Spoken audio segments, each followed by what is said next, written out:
ఏమైందక్క?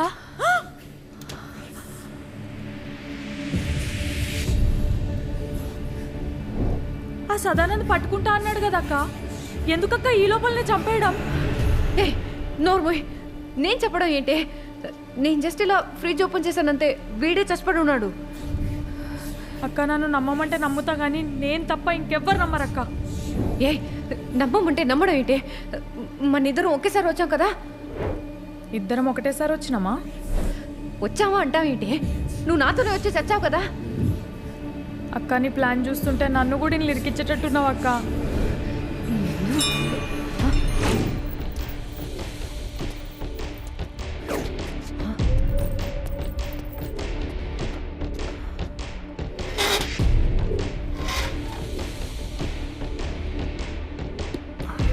అక్క నేను మర్చిపోయినా, ఇంట్లో పొయ్యి మీద పాలు పెట్టేసి వచ్చినా, పొంగిపోతాయేమో, బంద్ చేసి వస్తా.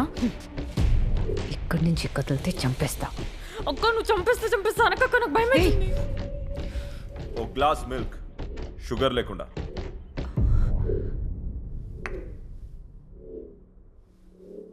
కూర్చో.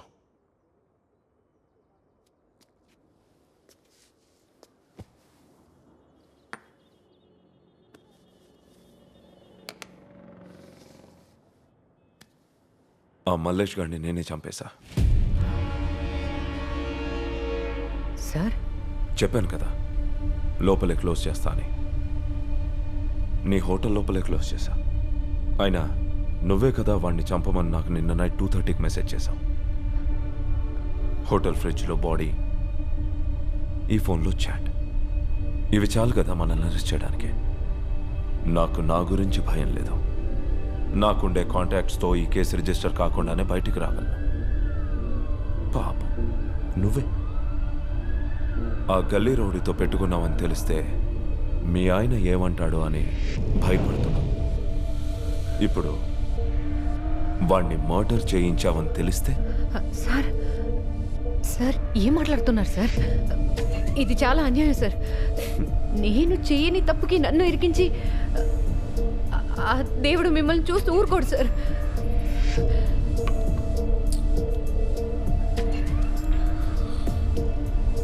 ఒక కథ చెప్పనా? అనగనగా ఒక అడవిలో తపస్సు చేసుకుంటున్న ఒక సాధువుని ఒక సింహం వెంబడించింది. వాడు తప్పించుకోవడానికి పరిగెడుతూ దేవుణ్ణి కాపాడమని వేడుకున్నాడు. కానీ ఆ సింహం వాణ్ణి మింగేసింది. వాడు కోపంతో దేవుడి దగ్గరికి వెళ్ళి ఎంత వేడుకున్నా కూడా నన్ను ఎందుకు చంపించావు అని అడిగాడు. అప్పుడు ఆ దేవుడు ఏం చెప్పాడో తెలుసా? నెల రోజుల నుంచి నాకు తిండి లేదు, ఈ రోజైనా నా ఆకలి తీర్చు దేవుడా అని ఆ సింహం కూడా నన్ను మొక్కుకుంది అని. ఆశతో వాడు పరిగెడితే ఆకలితో ఆ సింహం పరిగెత్తింది. ఆకలితో ఆ సింహం పరిగెత్తింది. ఒక్కొక్కసారి ఆ దేవుడికి కూడా ఆప్షన్స్ ఉండవు. కానీ నేను నీకు 2 ఆప్షన్స్ ఇస్తున్నాను. నంబర్ 1, మల్లేష్ కేసులో ఇద్దరం అరెస్ట్ అవ్వటం. నంబర్ 2,